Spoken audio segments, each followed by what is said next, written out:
something once unimaginable has taken place at the very heart of British politics. Sir Keir Starmer, once regarded as the pragmatic reformer who could restore Labour's relevance and lead it back to power, has suffered a profound and possibly irreversible political defeat. According to multiple insider accounts, Starmer was seen weeping in private meetings, overwhelmed by the rapid succession of internal party defections, growing backbench unrest, and an alarming freefall in public approval. For a man long viewed as a steady, if cautious, hand at the tiller of Labour, this marks a dramatic turn of fortune and perhaps the beginning of the end. The flashpoint for this collapse came in the form of a political shock no one in Westminster saw coming, a narrow and historic defeat in the Runcorn and Helsby by-election.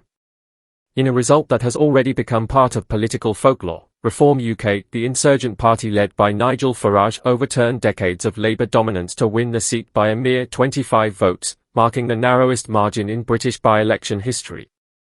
The seat, once considered a safe haven for Labour, fell not to the Conservatives, but to a party that until recently was viewed as a populist sideshow on the political fringe. However, what took place in Runcorn and Helsby was not just a local upset. It was a national turning point. Reform UK's victory sent shockwaves through Westminster, symbolising the public's growing disenchantment with the traditional two-party system and exposing the increasingly brittle foundations beneath the Labour and Conservative machines. Within hours of the result, Labour was in freefall. Voters, activists, and even sitting MPs began abandoning the party in visible and vocal numbers. In the days that followed, a torrent of Labour MPs publicly defected to Reform UK. Their statements were blistering in tone. They accused Labour of having lost its moral compass, its connection to working-class communities, and its willingness to fight for the economically vulnerable. Many pointed to deeply unpopular policies such as the reduction of winter fuel payments and the curtailing of disability benefits as proof that Labour no longer stood for the people it was created to represent. Long-standing Labour voters, especially in the post-industrial heartlands of the North and Midlands, are feeling not just disappointed, but betrayed. For decades they have remained loyal through economic hardship, austerity, and political disillusionment. But that loyalty, it seems, has finally run out. These communities, the backbone of Labour's historical support, are now turning to a party that speaks their language, however bluntly, and channels their anger with unvarnished intensity. The criticism isn't just about policy. It's also about perception. There is growing resentment that while ordinary Britons are being asked to make sacrifices, including pensioners choosing between heating and eating and disabled individuals being told to cut back on essential services, MPs appear detached from reality. Their generous salaries, parliamentary privileges, and increasingly sanitized rhetoric about grown-up politics have alienated the very people they claim to represent. Now, the revolt inside the Labour Party is no longer being conducted in hushed tones behind closed doors. It is out in the open. And it is deafening. Multiple backbenchers have crossed the floor, some delivering emotional speeches about how they could no longer reconcile their values with the direction Labour has taken. Many have openly praised Reform UK as the only political force left that is still listening to working-class Britons. Sources close to Starmer suggest that his emotional breakdown was not caused by a single by-election result, but by what that result symbolised, the fracturing of Labour's traditional base and the potential collapse of its status as the default party of the British left. Under escalating pressure from a party in open rebellion and with whispers of a leadership challenge becoming shouts, Starmer was ultimately forced to call a snap general election. His decision, far from being a bold political maneuver, is widely seen as an act of desperation. His authority has crumbled. His standing among MPs has plummeted. And his once carefully cultivated image as a moderate, reliable leader has been swept away by a tide of internal dissent and public distrust. What remains is a party in crisis and a leader struggling to survive. Yet, Labour's collapse is only one part of the wider picture. The Conservative Party is also spiralling into chaos. Following dismal local election results, including the loss of 13 councils and over 600 seats, Prime Minister Kemi Badenoch is now fighting to keep her fractured party from complete disintegration.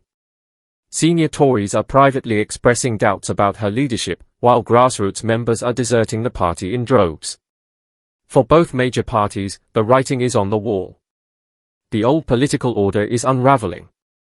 Reform UK is no longer a footnote in British politics, it is fast becoming the central narrative. The mainstream media, including the BBC, are struggling to control the conversation as reform surges in popularity. The energy surrounding the party is not driven by hopeful idealism, but by something more potent and dangerous, despair. Across the United Kingdom, there is a sense that something fundamental is broken. Inflation continues to erode purchasing power. Real wages have stagnated. Trust in government institutions has cratered. NHS waiting lists have hit record highs. Violent crime is rising. And the dream of home ownership has faded into the distance for many younger Britons. Voters feel that they are working harder than ever, but seeing less and less in return. The promises from Westminster, from both Labour and the Tories, sound increasingly hollow. In this context, Nigel Farage has emerged not just as a political provocateur, but as a kind of anti-establishment prophet. He is brash, blunt, and often controversial, but he is real. He speaks in a language that ordinary people understand, and more importantly, he speaks to their pain. His authenticity, however polarizing, is cutting through.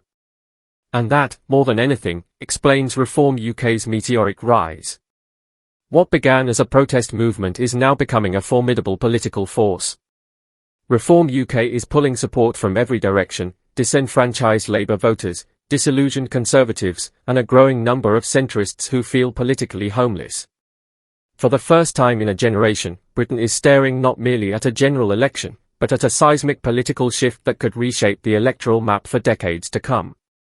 Sir Keir Starmer's attempt to straddle every demographic and present himself as a unifying figure has backfired dramatically. In trying to appeal to everyone, he has lost the clarity and conviction that once gave Labour its identity. Now, even members of his inner circle are beginning to question whether his leadership is salvageable. The snap election he has called is not a calculated gambit. It is a last-ditch attempt to stem the tide of collapse, a Hail Mary thrown by a leader under siege.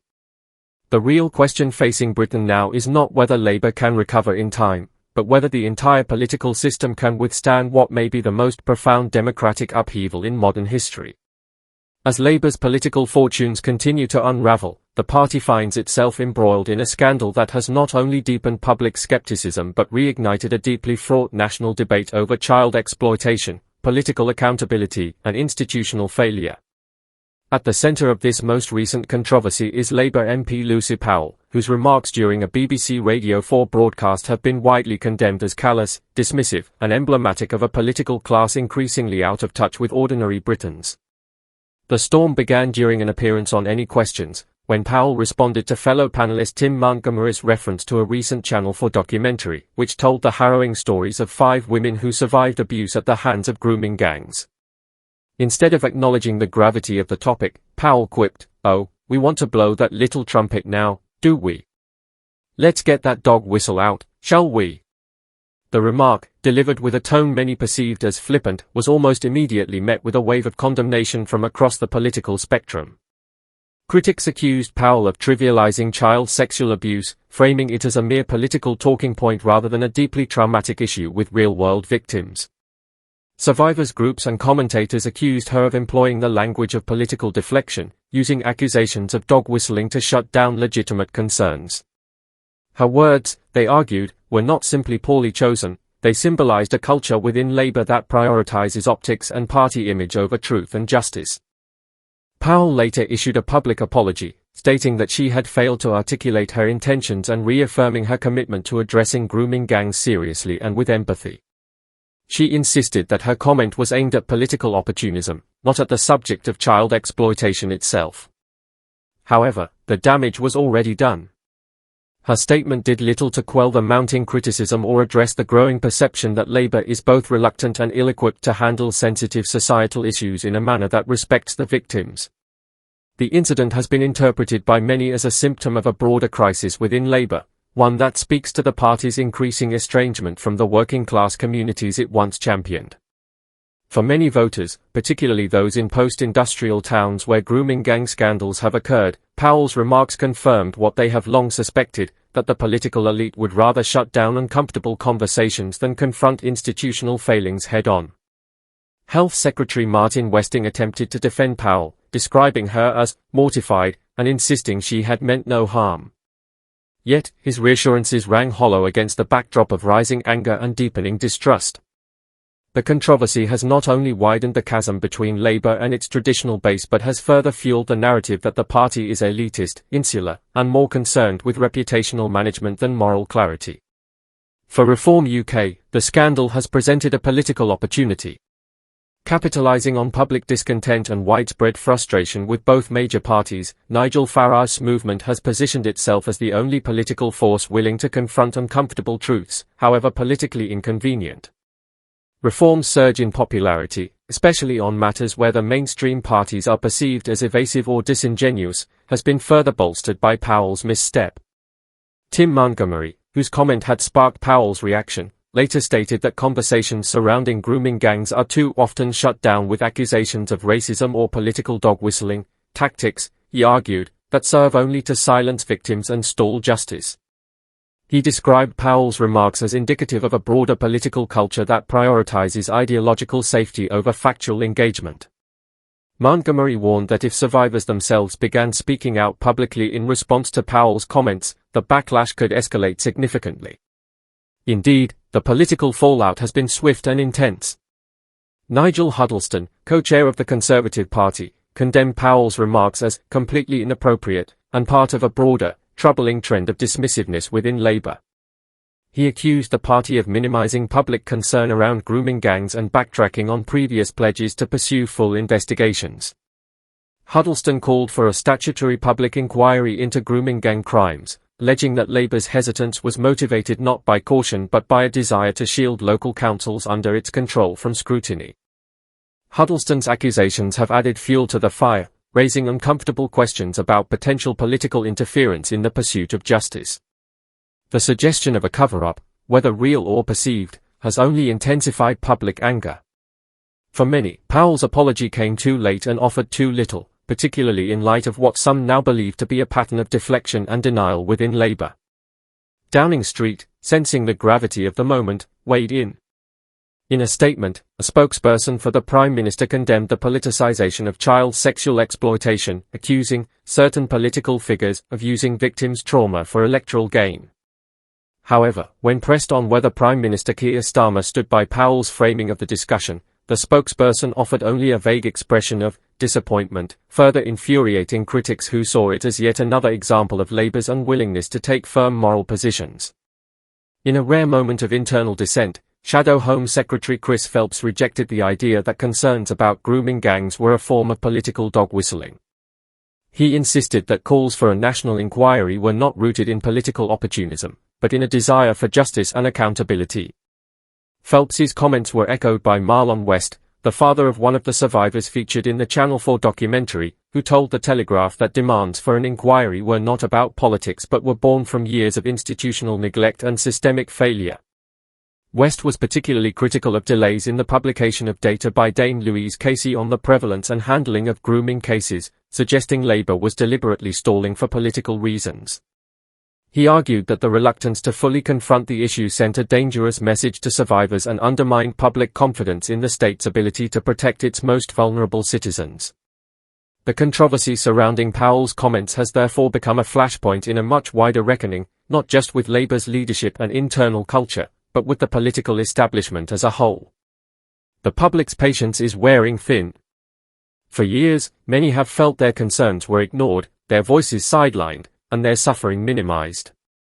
Now, with the rise of Reform UK and the visible collapse of trust in both Labour and the Conservatives, Britain finds itself on the brink of a political transformation. This is not merely an election cycle gone awry. It is a profound and turbulent moment in British democratic life.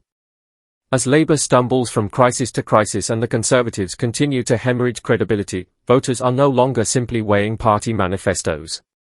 They are demanding a new political order, one that listens, that acts, and that does not flinch from truth, no matter how uncomfortable.